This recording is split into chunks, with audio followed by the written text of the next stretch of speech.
सत साहिब सतगुरुदेव की जय।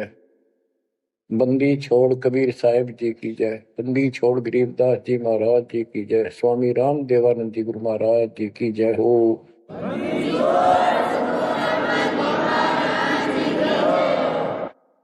सर्व संतों की जय, सर्व भक्तों की जय, धर्मी पुरुषों की जय। श्री काशी धाम की जय, श्री सुडानी धाम की जय, श्री क्रोथा धाम की जय, श्री बरवाड़ा धाम की जय। सत साहिब परमपिता परमात्मा की प्यारी आत्माओं, परमेश्वर कबीर जी ने आपके ऊपर विशेष रजा की है। आप अमर कथा सुन रहे हो, सत्यनारायण कथा सुन रहे हो, और आप कहीं भी बैठे हो, दाता ने कैसी दया कर दी। चलते फिरते बैठकर परमात्मा का गुणगान सुनो।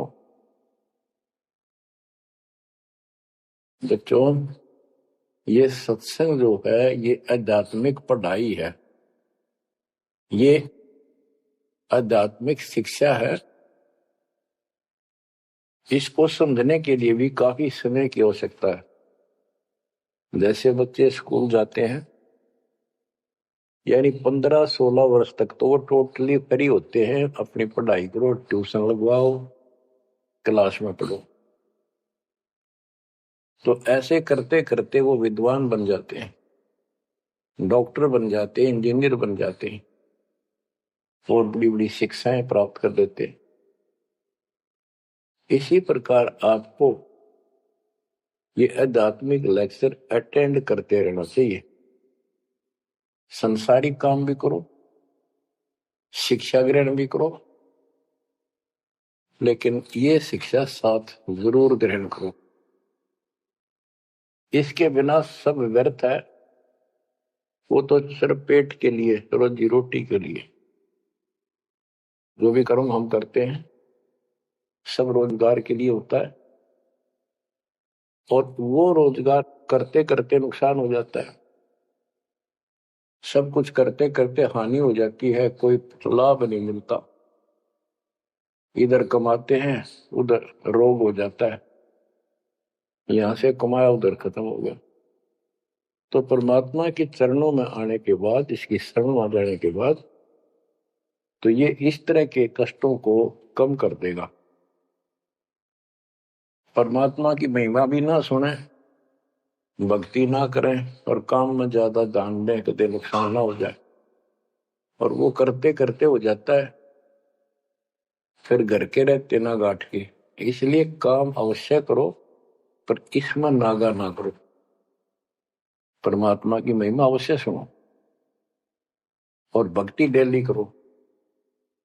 सुबह दोपहर शाम के परमात्मा की स्तुति। आजकल तो अनपढ़ भी कर सकते हैं, मोबाइल घर घर है, उसमें लगाओ आरती सुबह दोपहर शाम की, आराम से सुनो। काम भी करते रहो, खाना बना रहे हो, आरती चल रही है, बहुत बढ़िया, ध्यान आरती में रहेगा। जैसे ड्राइवर गाड़ी चलाते हैं, ड्राइविंग तो बहुत सावधानी का काम होता है, लेकिन उसमें बातें करते रहते हैं, वो चलाता भी रहता है। इसी प्रकार इस समय का ऐसे सदुपयोग करो, श्रवण भी करो, गाड़ी भी चलाओ, तो आरती भी लगा लो, उसके अंदर चलते रहो, सुनते रहो। तो परमात्मा ने आपके ऊपर रजा करने में कसर नहीं छोड़ रखी। और अब आप भी चौकस हो जाओ, सतर्क हो जाओ, समर्पित और दृढ़ हो जाओ। तो बच्चों, ये है वो तत्व ज्ञान। और अभी तक तो हमारे को अध्यात्म का सिर पैर भी ज्ञान नहीं था। और जब तक बच्चों हमें विश्वास नहीं होता कि परमात्मा कौन है, इसका प्रमाण कहाँ है, कहाँ प्रूफ है, और हमारी आत्मा इस बात को नहीं स्वीकार कर लेती क्या सचमुच यही सत्य है, तब तक हम भक्ति भी करते रहते हैं और आत्मा अस्थिर रहती है, मन अस्थिर रहता है, कोई भी कोई साधना बताता है हम उसी को करने के लिए तत्पर हो जाते हैं। वो पहले वाली तो छोड़ते नहीं और भी शुरू कर देते, क्योंकि हमें चाह है परम पिता की। हमें इस बात का एहसास है कि एक शक्ति है जो हमारे दुखों का निवारण करती है, किस्मत से भी अलग देती है। किस्मत में दुख आया, प्रारब्ध में कष्ट हुआ, तो हम उसके निवारण के लिए किधर झाड़ फूक वालों के पास, कहीं हाथ दिखाने गए, कहीं पहाड़ों पर किसी ने बताया वहां गए, व्रत रखने को कहा वो रखा। हमने हर तरह से कोशिश की कि कोई सुख प्राप्त हो, ज्यादा धन प्राप्त हो, लेकिन ऐसा कुछ नहीं हुआ। वैसे कभी इत्तेफाक से कोई दाव लग गया, कोई हटकर कोई ऐसा लाभ होता दिखा हो गया, वो होना तो था कर्म का, प्रारब्ध में आ गया कोई और वो सूत बैठ गया, और हम और दृढ़ हो गए उन्हीं पूजाओं पर, उन गलत साधनाओं पर जो गीता में मना कर रखा है। दास अपनी बताता है ये आपके साथ भी अवश्य हुई है, आपको अब एहसास होगा। जैसे दास बचपन से रामकृष्ण और विशेषकर विष्णु जी का, कृष्ण जी का विशेष भक्त रहा है, इसके साथ हनुमान जी के प्रति भी लगन में, तड़प में, चाह में कोई कमी नहीं थी। इस कारण से मंगलवार का व्रत रखना, किसी ने बता दिया कि सालासर एक स्थान है जहां पर हनुमान जी का बहुत प्रसिद्ध मंदिर है और वहां जाने से सारे सुख हो जाते। तो दास सिरसा सर्विस करता था, हरियाणा का एक शहर है, पंजाब से सटा हुआ डिस्ट्रिक्ट है। वहां से पता चला तो दास बैठ कर ट्रेन में सालासर पहुंचा, शुरू उतरा, वहां से अन्य साधनों से वहां एक छोटा सा गांव सालासर, वहां एक छोटा सा मंदिर और उसमें एक पत्थर की मूर्ति, तो उसकी शक्ल भी ठीक सी को ना हनुमान का वो आइडिया लगाया जाता। उस समय यह सन 1978 की बात है, ऐसा कोई वहां पर ज्यादा भीड़ नहीं होती थी, हम सुबह आराम से दर्शन कर लेते थे। हद से हद 500-400 आदमी जाते थे। फिर देखते देखते 10 साल में वहां पर टेढ़ी मेढ़ी लाइन बनने लगी, यानी 4-4 घंटे में नंबर आने लग गया। और उस दौरान जैसे भी कोई राहत मिली, जैसे सर्विस लगी, पढ़ते थे, पास होते चले गए, हनुमान जी और श्री कृष्ण की जय जयकार। हम पढ़ते थे, पास होते चले गए। तो ये श्रेय अपने इन इष्ट देवों को मानते थे जो एक से अनेक थे, श्री विष्णु भगवान, कृष्ण जी, श्री राम जी और हनुमान जी, शंकर भगवान जी। यानी शंकर भगवान जी को पीछे नहीं रखते थे, और ये बता रखा था अगर माँ की भक्ति नहीं करनी, इसको विशेष ध्यान नहीं देते थे इसके ऊपर। फिर भी पास हुए, सर्विस लगी, पुत्र प्राप्त हुआ, फिर संतान होती चली गई, और इतनी खुशी हुई कि सारा कुछ हनुमान जी ने, श्री कृष्ण जी ने, विष्णु जी ने कर दिया। और ये देख रहा है दास के जो कबीर नास्तिक है उनके भी सुख हो रहे थे। तो बात ये है, अब पता चला कि ये साधना वो सुख देने की थी नहीं जो हम इन कैसर कर रहे थे, यकीन से होगा इनको श्रेय दे रहे थे। तो बच्चों, कबीर पीछे लग गया जाऊं था मैं लोक वेद के साथ, मार्ग में सतगुरु मिले, दीपक ले दिया हाथ। इस भक्ति के सफर में हम लोक वेद के आधार से इधर उधर भटक रहे थे, सही मार्ग मिला नहीं था और कभी भी मंजिल प्राप्त नहीं कर सकते थे। ठीक है, हमारी तड़प थी तो भगवान भी मिले। जैसे वेदों में प्रमाण है, ऋग्वेद मंडल नंबर 9 सूक्त चम्मन मंत्र 3 में कि परमात्मा सबसे ऊपर के लोक में बैठा है। फिर ऋग्वेद मंडल नंबर 9 सूक्त 82 1 2 3 में, ऋग्वेद मंडल नंबर 9 सूक्त 86 के 26 27 में, ऋग्वेद मंडल नंबर 9 सूक्त 96 के 16 से 20 तक, ऋग्वेद मंडल नंबर 9 सूक्त 94 का मंत्र 2, 95 का मंत्र नंबर 1। इन सब में मिलाकर एक निष्कर्ष निकलता है कि परमात्मा ऊपर से गति करके आते हैं और यह अच्छी आत्माओं को मिलते हैं। एक कविता काव्यनों यानी लोकोक्तियों, शब्दों, वाणियों, साखियों के माध्यम से अध्यात्म ज्ञान अपने मुख कमल से बोलकर सुनाते हैं और वो एक कवि की तरह आचरण करते हुए वर्जम घूमते फिरते और अपने मुख कमल से वाणी बोल करके भक्ति की प्रेरणा करते हैं और गुप्त भक्ति के, परमात्मा की साधना के गुप्त मंत्रों का आविष्कार करते हैं। जैसे गरीबदास जी ने बताया है, कबीर साहब बताते हैं, गरीब सोहम शब्द हम जग में लाए, सार शब्द हमने गुप्त छिपाए।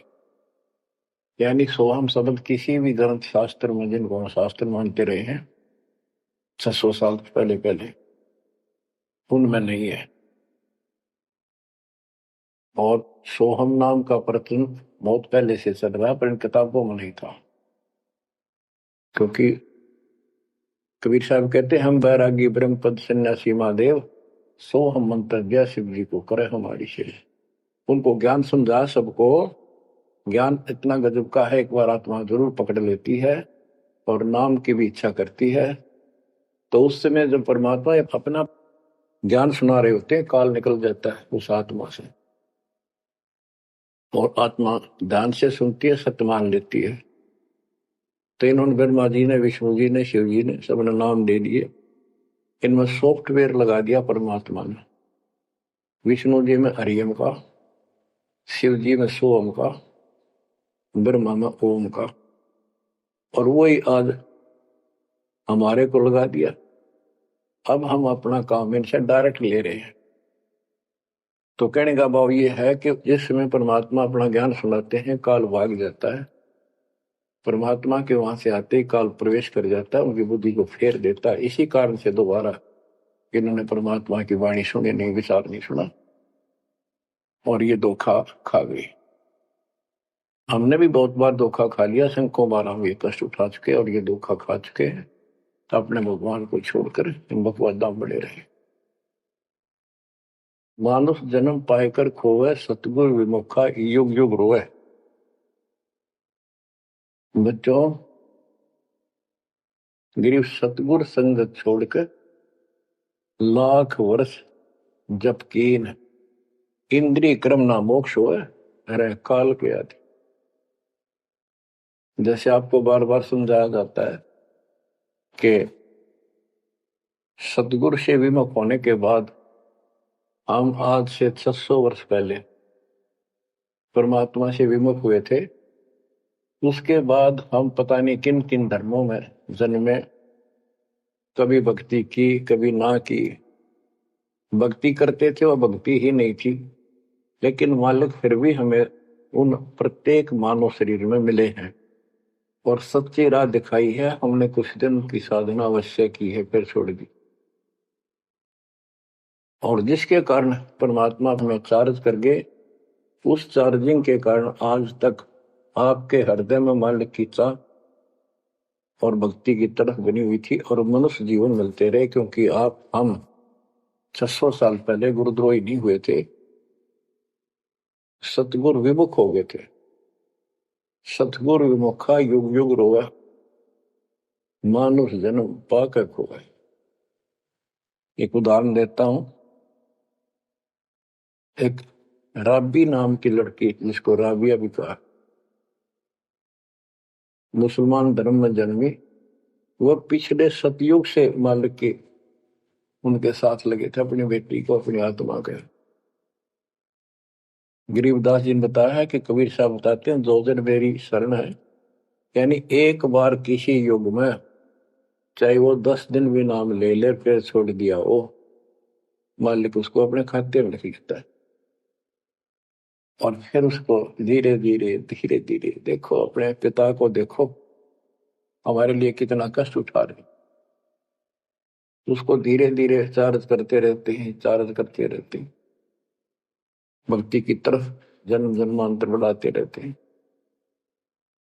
उसी कर्म अनुसार उसी क्रिया में वो लड़की आत्मा राबी बनी हुई थी, मुसलमान घर में जन्म था, 12-13 साल की बेटी थी, भेड़ बकरियां चरा रही थी और वो सारी सृष्टि के रचनहार हमारे पिता अपनी बेटी के लिए उस जंगल में पहुंच गए, घास फूस पर बैठ के जाकर बेटी के पास मुसलमान धर्म जिंदा का रूप बनाया। हमारे अंदर एक धर्म कर्म की ये भी एक समस्या है कि हम अपने धर्म वालों को महत्व देते हैं, दूसरों से नफरत करते हैं, ये काल की चाल है। इसलिए दाता सौ सब क्षेत्र में करूं अपने धन के काज, हिरण्यकशिपु जो मार दूं नरसिंह धर के साथ। इब्राहिम सुल्तान दम के बंदी बन के चले गए, एक नौकरानी बन के चले गए, क्या पड़ा था उनको, कोरड़े खाए, नौकर बने, अपने बच्चे को नरक से निकालने के लिए कि तुम बालक हो, बुद्धि छोटी है, बच्चे की बुद्धि इतना काम नहीं करती, इस ज्ञान से आपकी बुद्धि विकसित होगी, आप कुछ दिनों में संकेत समझने लग जाओ। अब जैसे राबी को मालिक ने समझाया, तो बच्चों परमात्मा अपनी उस बेटी उस आत्मा के राबिया के पास जाकर बैठ के जंगल में गर्मी सर्दी घास फूस के ऊपर बैठ के और उसको समझाने लगे, बेटी भक्ति किया करो। तो बच्ची थी जैसे उस धर्म के अंदर जन्मी थी, उसमें जो साधना बताते थे उसको कहती थी हम करते हैं, ऐसे करते हैं, नमाज करते हैं, ईद बकरीद मनाते हैं। तो परमात्मा ने उनको काफी समझा, कई दिन लगातार जाते रहे, ये चले जाते फिर आ जाते, अंत में लड़की ने स्वीकार कर लिया, भगवान मुझे वो सच्चा राह बता दो जिससे मोक्ष मिले। परमात्मा ने उनको मंत्र दिए, ये मंत्र दे दिए पांचों, लेकिन ये नहीं बताया ये किस किस के हैं, क्योंकि इसके बताने की जरूरत भी नहीं है, या तो चाबी है किसी भी खजाने की है या कोई और सामान वाले की है, उस ताले के लाओ खुल जाएगा और उसमें वो सामान आपको मिल जाएगा। फिर भी याद होना आवश्यक है कि ये इसमें यू सामान है, इसमें यह सामान है। तो लड़की ने कुछ दिन मालिक की साधना की, 4 वर्ष।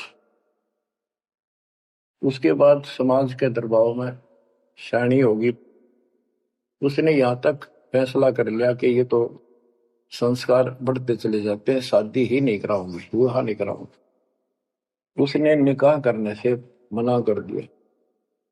माँ बाप ने कोशिश की लेकिन बिल्कुल स्पष्ट शब्दों में कह दिया, मैं विवाह नहीं करूंगी, मैं अल्लाह खुदा को प्राप्त करूंगी। माँ बाप परेशान हो गए कि बच्ची है, इसने तो जिद लगा ली और इसका जीवन कैसे पार होगा, कैसे पास होगा, तो हो ही नहीं सकता। माँ बाप ने कहा बेटी या तो निकाह कर ले, नाम दोनों मरेंगे। लड़की ने सोचा चल माता पिता की हत्या का क्यों सिर पर दोष दूं, आगे अपने पति से बात कर रहे हैं। निकाह हो गया।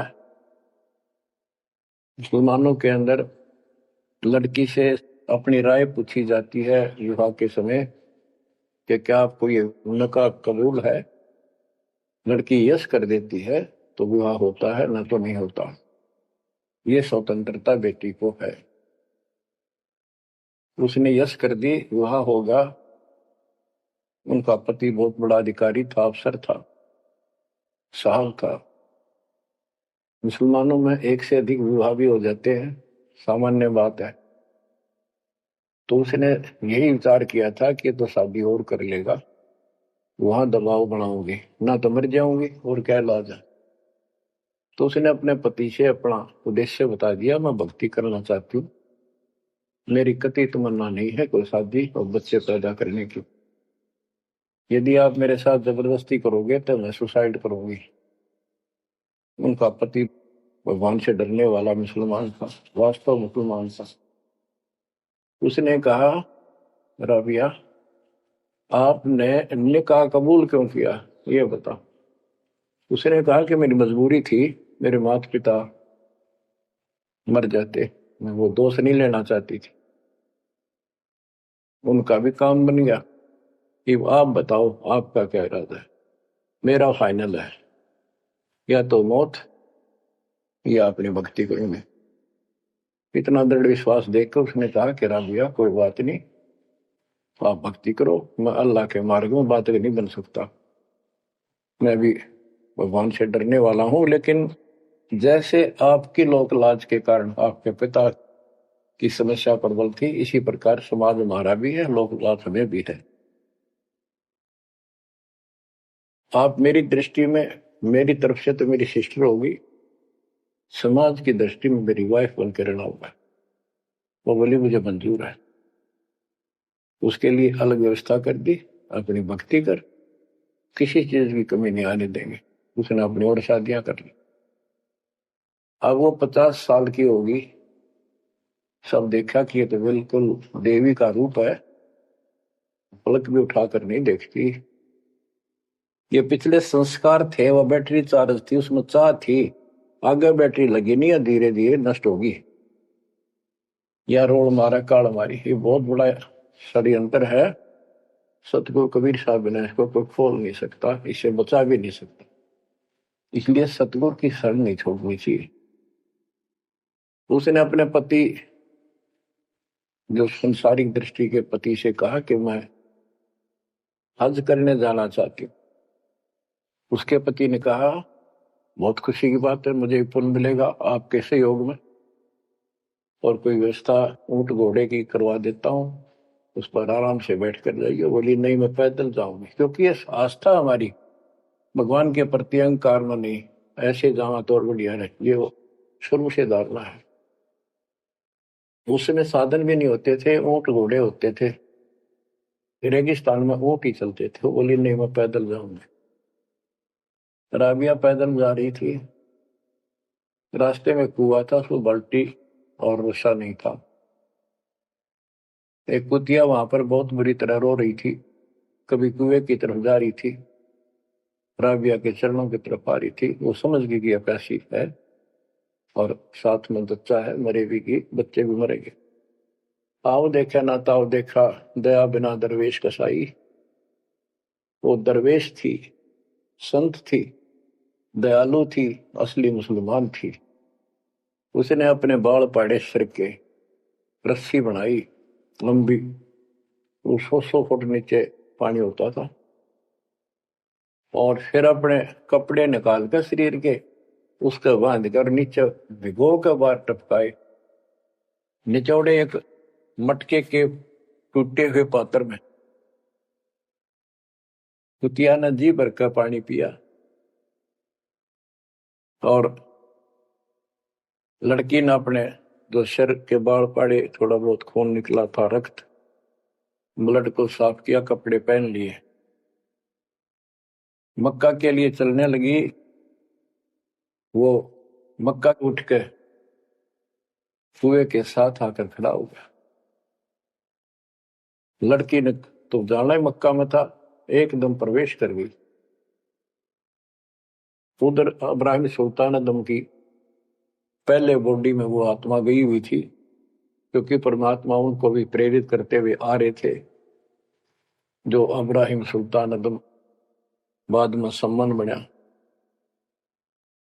तो जिनको ये ज्ञान हो जाता था, वो अपने धार्मिक मेलों में जरूर जाते थे औरों को समझाने के लिए। तो इब्राहिम सुल्तान अदम वाली आत्मा वहां गई हुई थी, लोगों में चर्चा हुई, वे मक्का गया कहाँ। हद होगी, मंदिर ही नहीं है यहाँ पर। तब अब्राहिम सुल्तान अदम कहता है, गरीबदास जी बताते हैं, सुल्तान अदम मक्के गया, मक्का नहीं मकान, गया रांड के लेन को यूं कह अदम सुल्तान। लोग बोले रे क्या बोल रहा था, फिर इतने में वो मक्का वापस आ जाता है। और उसमें से राबिया निकली। राबिया देखी, लोग भाग कर प्रवेश किया, देखा तो एक राबिया ने एक लड़की, उसने अपना परिचय दिया। पूरे मुसलमान समाज में ये बात फैल गई, चर्चा का विषय बना कि भक्ति हो तो राबी जैसी, भक्ति हो तो राबी जैसी। जिसके लिए मक्का उड़कर चला गया जहाज के समान, एयरप्लेन के समान। तो वह हज के लिए गए हुए व्यक्ति अब्राहिम सुल्तान से बोले, अरे भले आदमी, तो एक देवी को क्या कह रहा था, गया रांड के लेने को, नो कह तुम सुल्तान एक नकमी आत्मा को यो मक्का लेने गया है। तेरा तो भाई दिमाग खराब हो गया, इसी देवी के बारे में ऐसे शब्द बोले, तुझे पाप लगेगा, दोजख में जाएगा।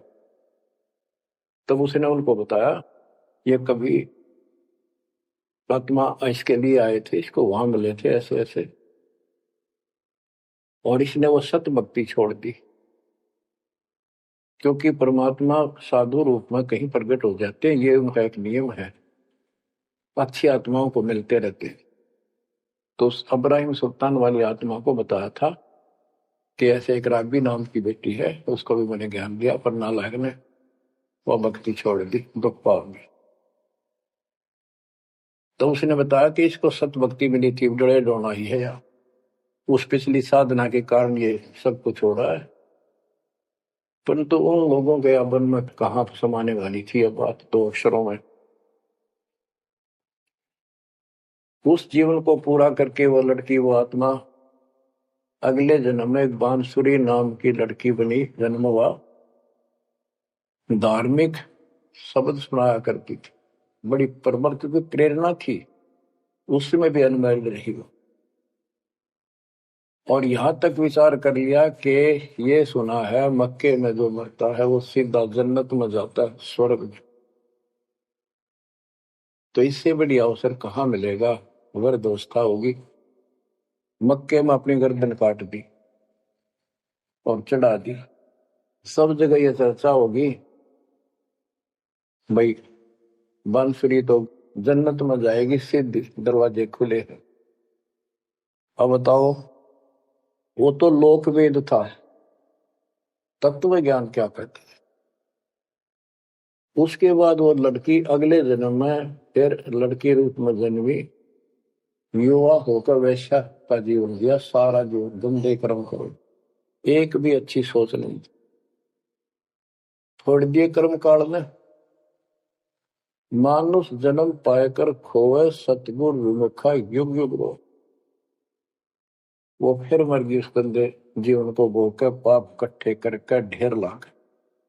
उस 3-4 साल की साधना से उसको मनुष्य शरीर मिलते रहे। उस दौरान परमात्मा ने कोशिश की, लेकिन वो रंग में रंग चुकी थी।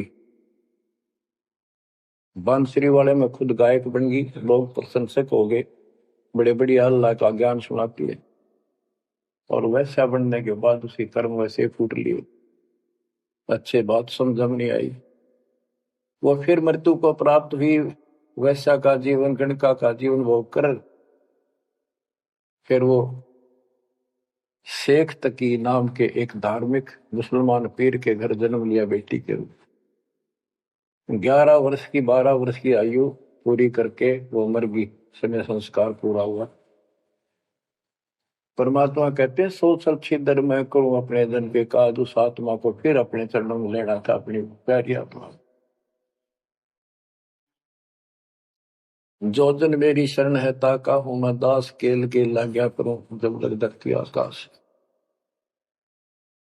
तो कारण बनाया, शेख तकी के मन में ये धारणा पैदा की कि राजा सिकंदर लोदी से, जो उसका धार्मिक पीर था शेख तकी, उसने कहा कि आप कहते हो, इसने कबीर ने रामानंद जी को जीवित कर दिया, गर्दन काट दी थी आपने, और आपका जलन का रोग ठीक कर दिया।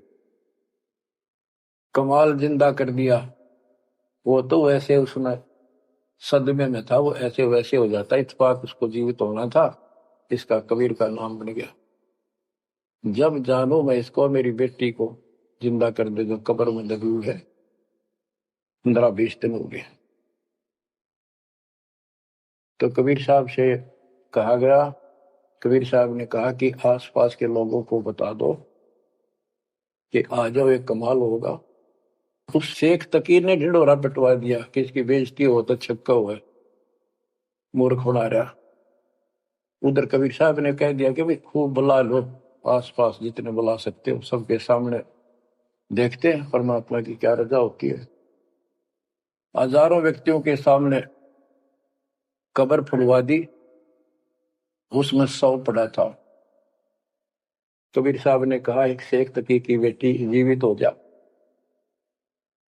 लड़की नहीं जीवित हुई। फिर दोबारा कहा, फिर भी जीवित नहीं हुई। शेख तकी नाचन लग गया, खुल गई पोल डोंगी की। देखो ये बकवाद करता था, सुन लो भाई, है डोंगी पाखंडी झूठा। तो परमात्मा ने कहा कि शेख तकी तू कोशिश कर ले। तो और दूसरे बोले जी ये कुछ करने दोगा होता था, अपनी बेटी ने कौन मिट्टी में दाबा है, आपका दया करो। तब कहा है कबीर की बेटी जीवित हो और बाहर आ बेटा। इतना ही कहना था, सारा शरीर में कंपन हुई, डेड बॉडी जीवित होगी, और उठ के बेटी बाहर आ गई, मालिक के चरणों में मस्तक टेका। 1.5 घंटा तक अपनी पिछली गलतियां और कबीर भगवान की समर्थता सबके सामने बताई, और कहा कि ऐसे ऐसे मुझे भगवान मिले थे अल्लाह, ये खुद अल्लाह अकबर है, पूरी सृष्टि के रचने वाले, सबके दुख दूर करने वाले। मेरे कर्म फूट गए, मैं इनको छोड़कर ऐसे ऐसे गंदे जीवन जी के मैं आज फिर इनकी कृपा हुई, मेरे जीवन शेष नहीं था। पशु पक्षी बनने वाली लाइन में खड़ी थी, ये परमात्मा वहां पहुंचे और धर्मराज के दरबार में मुझे पेश किया, वहां से मेरे कागज निकाल दिए और मुझे साथ लेकर यहाँ के छोड़ा। बोलो सतगुरु देव की जय हो, बद्दी छोड़ कबीर साहिब की जय हो।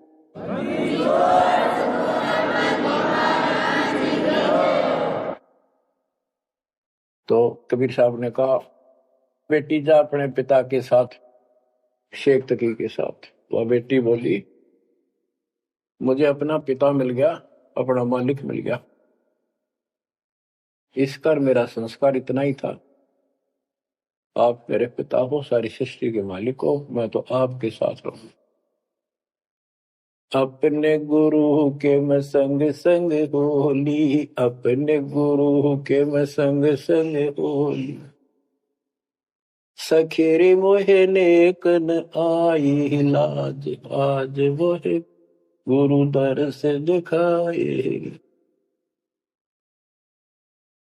बच्चों यह बात तो बनेगी ऐसे ही। एक देसी कहावत है, पानी तो झील में नीचे के स्थान पर आके ही टिकेगा। वैसे पलट में कितना ऊंचा चढ़ जाए लेकिन टिकेगा वहीं आके। मन का तूफान बकवादों का, कहीं धक्के खा लो, आके बात बनेगी सतगुरु शरण। गरीबदास जी कहते गरीब सतगुरु संगत छोड़कर लाख वर्ष जबकि इंद्रिय कर्म ना मोक्ष हो, रहे काल के आखी है। सतगुरु पूर्ण संत की संगत छोड़कर चाहे लाख वर्ष तक ये जप करते रहियो, चाहे ये जाप करते रहना, इसका कोई यूज नहीं होगा, क्योंकि कनेक्शन कट चुका होगा, मर्यादा भंग होगी। गुरु बिन माला फेरते, गुरु बिन देते दान, गुरु बिन दोनों निष्फल है, वो व्यर्थ जाएंगे। तो बच्चों परमात्मा हमारे लिए भटक रहे हैं, इन पिछली गलतियों से सबक लो, इनको फिर से ना दोहराना। जैसे आपको बताया है कि कबीर भगवान है, ये सारी सृष्टि के रचने वाले हैं, ये हमारे पिता, हमारे जनक है, हमारे कष्टों को दूर करने वाले, संकट मोचन यही है। लेकिन हम इनको छोड़कर अन्य उपासना करते रहे हैं। जैसे गीता अध्याय 16 श्लोक 23 और 24 में स्पष्ट कर दिया है कि शास्त्र विधि को त्याग कर जो अपनी मर्जी से, इच्छा से मनमाना आचरण करते, मनमानी साधनाएं करते हैं जो शास्त्रों में प्रमाणित नहीं है, उनको न तो कोई सुख हो, न कोई सिद्धि प्राप्त हो, कार्य सिद्ध हो जिससे, और न उनकी गति यानी मोक्ष हो। तो भक्ति करते इसी के लिए है। ये तीनों नहीं हुए तो उस भक्ति का फायदा क्या, डरे डरने वाली बात। तो बच्चों, आपको बताया सभी वेदों और ग्रंथों से सिद्ध कर दिया कि कबीर भगवान है। वेदों को तो पूरा विश्व मानता है और हिंदू समाज तो इस पे कुर्बान है। उसके बाद दूसरा नंबर गीता, वेदों से भी प्रथम आ चुकी है वर्तमान में, क्योंकि इसमें ज्ञान बिल्कुल संक्षिप्त में और बहुत तिरपाई सीरीज में।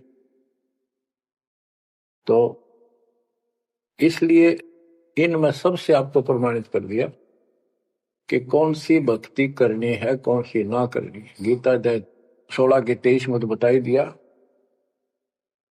कि शास्त्र विधि को त्याग कर मैं आचरण करता हूं, को कोई यूज नहीं। 24 में कहा कि इससे तेरे लिए अर्जुन शास्त्र ही प्रमाण है, कर्तव्य जो साधना करने योग्य है और अकर्तव्य जो ना करने वाली है, इन्हीं के आधार से करो। गीता अध्याय 9 श्लोक 25 में कहा कि भूत पूजने वाले भूतों को प्राप्त होंगे, पितर पूजने वाले पितरों को प्राप्त होंगे, देवताओं की भक्ति करने वाले देवताओं को प्राप्त होंगे, और मेरी भक्ति करने वाला मुझे प्राप्त होगा। अपनी साधना का पूरी गीता में 8वें अध्याय के 13वें श्लोक में एक मंत्र बताया है, ओम इति एक अक्षर ब्रह्म व्यवहारण माम अनुसमरण यह प्रयाति तजन देव से याति प्रभाव। मुझ ब्रह्म का केवल एक ही मंत्र है जिसका जाप करना अंतिम सांस तक जो इसकी साधना करता है वो मेरे से, इस ओम से प्राप्त होने वाली गति को प्राप्त होता है।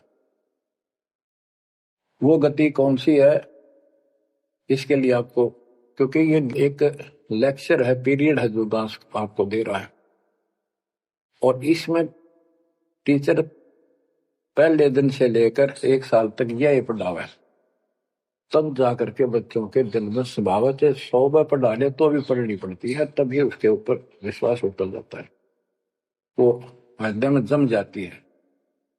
श्री देवी भागवत के 6ठे सकंद में हिमालय राजा को देवी, वो देवी का परम भगत था, कुछ बातें नहीं हो रही थी, तो उसने कहा मुझे मोक्ष दो। धन तो बहुत दे दिया आपने, तो उसने कहा मोक्ष, ये झूठ बोले न ज्ञान तहनी, और उस भक्ति का ज्ञान इनको, क्योंकि इन्होंने वो खत्म कर दिया जो मूल ज्ञान था, सूक्ष्म वेद का वो पार्ट हिस्सा। तो इसने कहा कि ओम का जाप कर। राजा हिमालय से श्री देवी ने कहा, दुर्गा ने, ओम का जाप कर और सब बात छोड़ दे, वो ब्रह्म दिव्य आकाश रूपी ब्रह्म लोक में रहता, उस ब्रह्म को प्राप्त हो जाओगे, तुम्हारा कल्याण हो। गीता अध्याय 8 श्लोक 16 में बताया है कि ब्रह्मलोक में गए वे भी सब पुनरावृत्ति में है। गीता चारों वेदों का सारांश है, ये वेद है। जितना इसमें वेदों वाला ज्ञान है वो सत्य है, कुछ काल ने अपना मिलावटी किया है, वो अलग दिखाई देता है।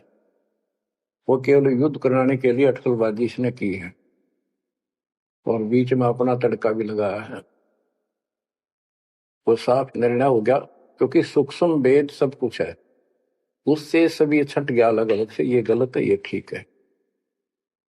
तो ब्रह्मलोक में गए हुए भी पुनरावृत्ति में पुनर्जन्म होता है, गीता अध्याय 4 श्लोक 5 में इसने स्पष्ट कर दिया, तुम तेरे मेरे बहुत जन्म हो चुके हैं, तू नहीं जानता नहीं है। गीता अध्याय 2 श्लोक 12 में यही 10 के 2 में बताया कि मेरी उत्पत्ति तो हुई है, लेकिन ये ऋषि देवता नहीं जानते, क्योंकि ये मेरे से उत्पन्न हुए। फिर उस ज्ञान को जैसे जहां से शुरुआत हुई थी कि परमात्मा सतलोक से सबसे ऊपर के लोक में रहता, वहां से चलकर गति करके आता है, अपना सच्चा अध्यात्म ज्ञान खुद बोलकर बताता है। गीता अध्याय 4 श्लोक 32 में, ये कोड वर्डों में है गीता ज्यादातर, उसमें बताया कि जो ज्ञान ब्रह्मणे मुखे सचिदानंद घन ब्रह्म ने अपने मुख कमल से बोली वाणी में बोला है, उस वाणी में विस्तार के साथ लिखा है, उससे ये पूर्ण मोक्ष होगा, फिर कभी जन्म मरण नहीं होता।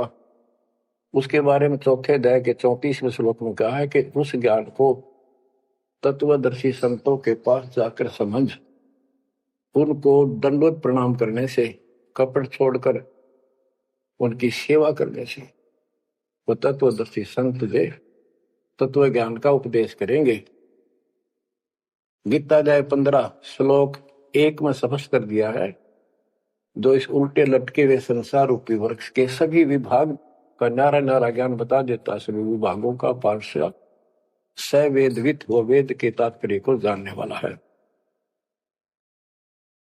गीता अध्याय 15 श्लोक 4 में कहा है कि उस तत्व ज्ञान के प्राप्त होने के पश्चात उस तत्व ज्ञान रूपी शस्त्र से इस ज्ञान को काट कर, यानी तत्व ज्ञान को ठीक से समझकर उसके पश्चात परमेश्वर के उस परम पद की खोज करनी चाहिए, जहां जाने के बाद साधक फिर लौटकर संसार में कभी नहीं आते,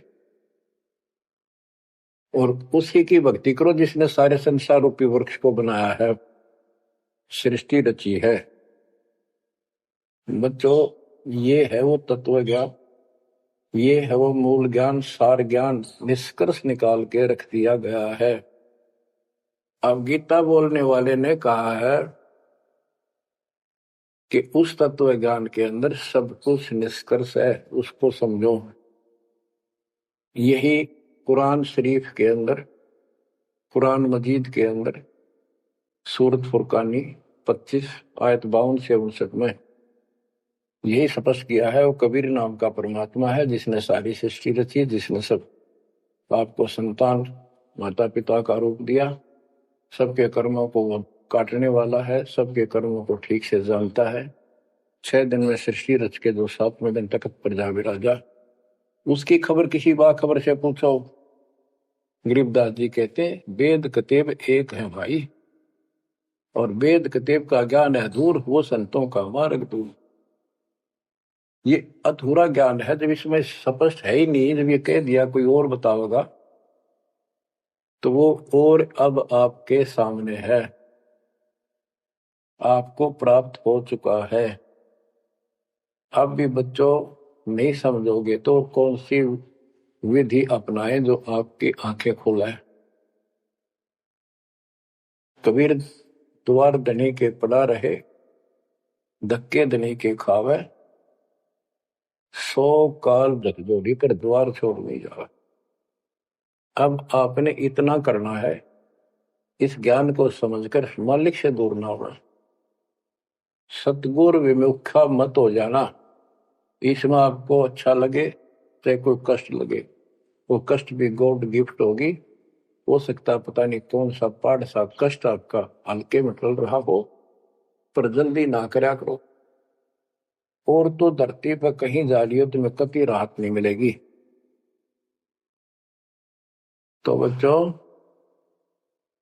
मानत ना मन मोरा साधो, मानत ना मन मोरा रे, बार बार मैं ये समझाऊं जग में जीवन थोड़ा रे, बार बार मैं ये समझाऊं जग में जीवन थोड़ा। दुविधा दुर्मति चतुराई में जन्म गया नर तोरा रे, अब भी आने में लो सत्संग में, करो गुरु ज्ञान पर गौरारी। अब भी आने मिलो सत्संग में, करो गुरु ज्ञान पर गौरारी।